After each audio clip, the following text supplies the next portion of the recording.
medicine.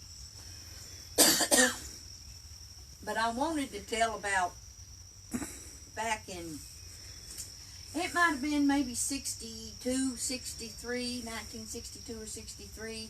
We was living there on Bull Creek, and they was a big gang of us kids. We was all cousins, and the mail carrier was coming on horseback. And my kids will say, "Oh, Mommy, don't tell us that." I said, "Yes, he did. It was a dirt road, and they was mining and logging.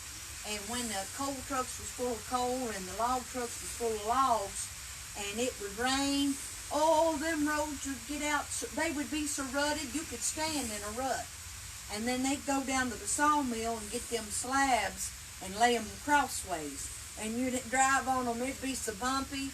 And they usually had a Jeep or an old pickup truck or something, you know.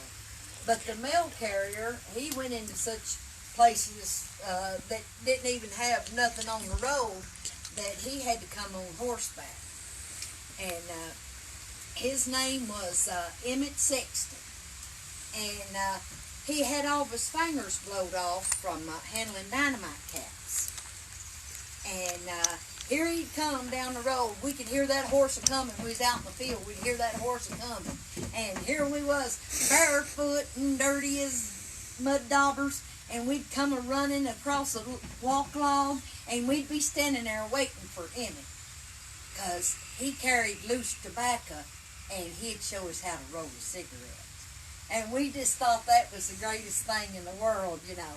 And he was a little bit of entertainment for us. But I can imagine the sight of us, little dirty youngins, all barefoot and saying, "Emmett, show us how to roll a cigarette."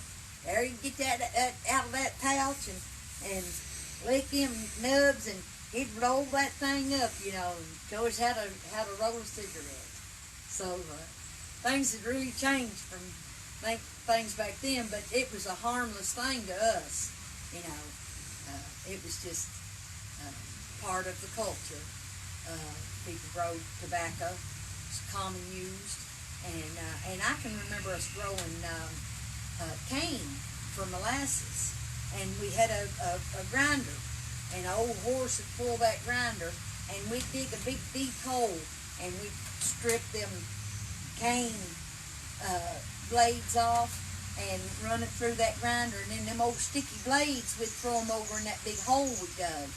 And before the day was over, somebody would get shoved over in that hole and be all sticky. We called that the doggy hole. You're going to get knocked over in the doggy hole. We had a lot of fun, a lot of little games we played, and we loved to go down to the creek and build a dam and make us a big hole of water. We'd work all day at that on a hot day that we had all the hoeing done. But it was a lot of fun times. And we'd be sitting on the porch just like this. And my grandma had a swing. And we was always sitting and working something up, peeling apples or breaking beans. And that day we was breaking beans. And they was a whole group of us girls. We had a big dish pan, you know, and we put a cloth over our lap and sit and break beans. And they was a gossipy kind of gal coming down the road, and a big long-tongued outfit, always wanting to tell a big something to us, you know, about somebody. And my grandma didn't like that. She didn't like gossip one bit. Wouldn't tolerate it. So she warned us by saying, "A dog that'll bring a bone will take a bone." Now, that was her warning to us, that somebody's bringing a bone to pick. You know, when you say, "I got a bone to pick with you," this woman's bringing a bone for us to pick at. But if you pick at it, she's going to take it and add you to it. So she'd bring a bone, sure enough, we'd been warned, so we wasn't going to say nothing. And Grandma wouldn't say nothing but, "Hey, Lord," or, "Well, we'll pray about it." And she come and told some big story, you know, about somebody. And Grandma said, well, we'll pray about it.